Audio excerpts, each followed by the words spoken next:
Compare Exodus 9:6 and 14:9. Someone asked me about this and I struggled with it. Okay, let's see if we can help you out. All right, let's see it.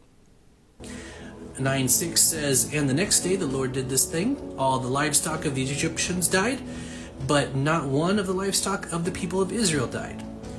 Then the next passage says, "The Egyptians pursued them, all Pharaoh's horses, chariots, and his horsemen, and his army, and overtook them, encamped by the sea, by Pi-hahiroth, in front of Baal-Zephon." Sometimes the Bible has fun names. Okay, so I think the supposed contradiction is that the animals died in the first passage, but not in the second one, and suddenly had horses. Okay, well, the key word here is livestock. Think of the word stock, like chicken stock or beef stock. It has to do with food. It has to do with eating.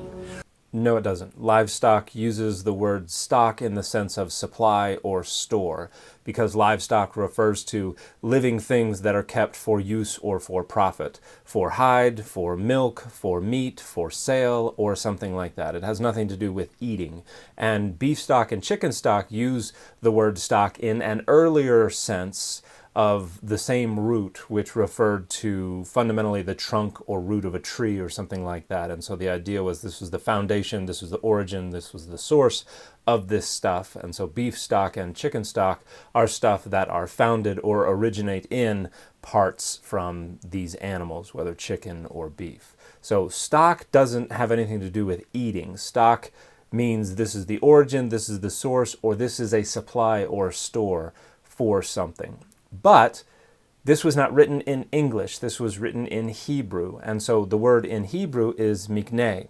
And this fundamentally comes from a verbal root that refers to acquisition or purchase. And mikneh refers to animals that are kept as livestock. And so here is the Hebrew and Aramaic lexicon of the Old Testament's entry on the word mikneh.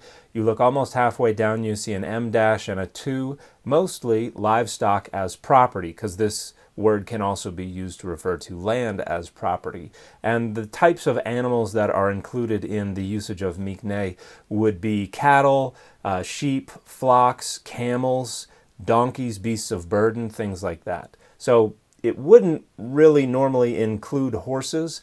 However, in this case, it explicitly does include horses, because the threat that is given in Exodus 9, 2, and 3 says, "The hand of the Lord will strike with a deadly pestilence your livestock in the field," and then appositionally, that livestock is cataloged. The horses, the donkeys, the camels, the herds, and the flocks. Now, you could say, well, those are the ones in the fields. Those aren't the ones in the stables. And that's debatable, but livestock can include horses. However, that's not my main concern in this video. So let's see where this goes.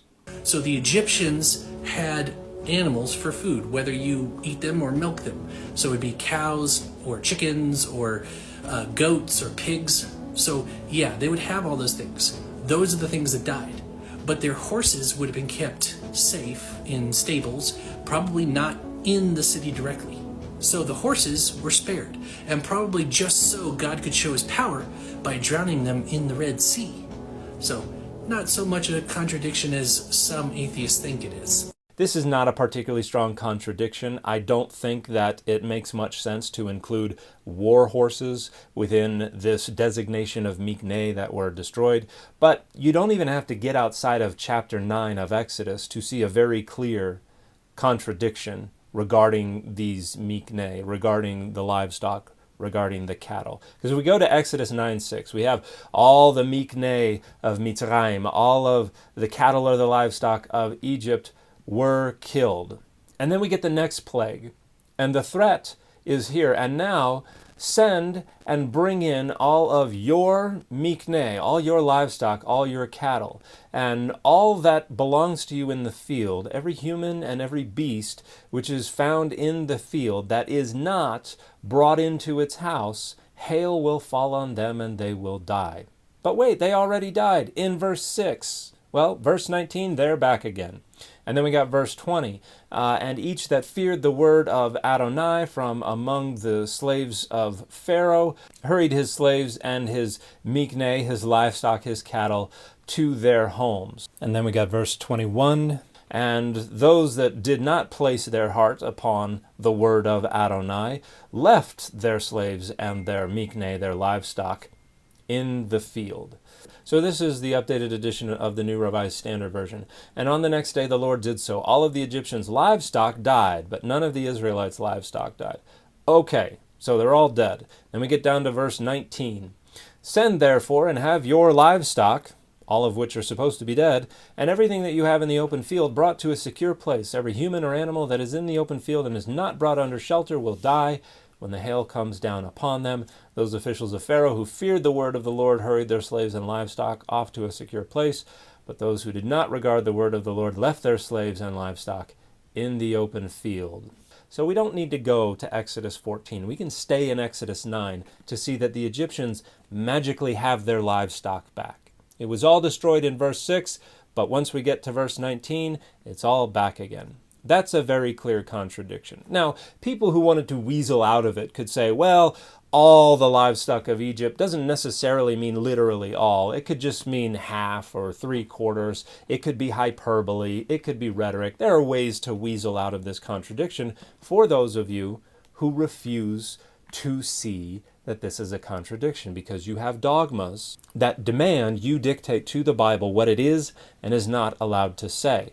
And for a lot of people, the Bible is not allowed to contradict itself. Not because there are any data that lead to that conclusion, but because that is a dogma that they have chosen to accept.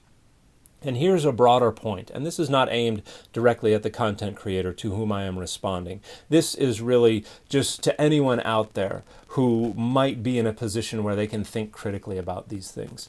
Most of the people who choose to accept those dogmas do so either because they were raised within that worldview and it's a part of their identity, or they have chosen to take on this social identity and to become a part of the communities that assert and endorse these worldviews. And whichever route you took, or anywhere in between those two poles of the spectrum of choosing these dogmas, your self-worth and your worldview and your sense of belonging and identification with those social identities is the motivator to assert those dogmas.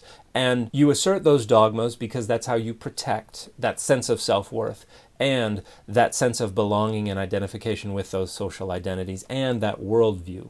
And that is something intuitive. That is subconscious. We like to protect our sense of self and our worldview and our sense of belonging. We are fundamentally social animals. And so we want to feel like we are good, and the social identities with which we identify are also good. And then we also want to advance our standing within those social identities, and we want those social identities to have standing that also advances. And so those are the impetuses, those are the motivations for looking at something like Exodus 9 and saying, nope, don't see a contradiction.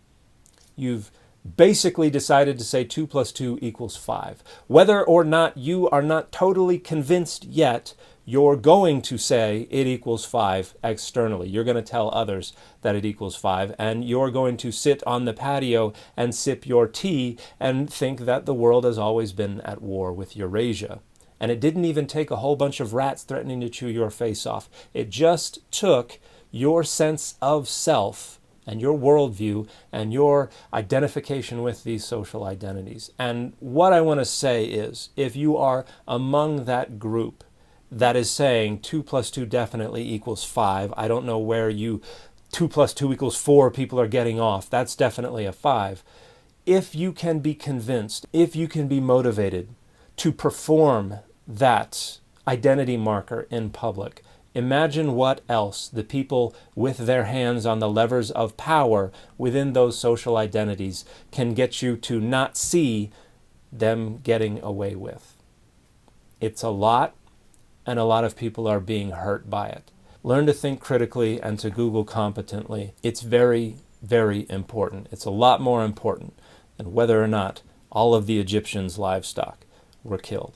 And the fit for this video has been Venom.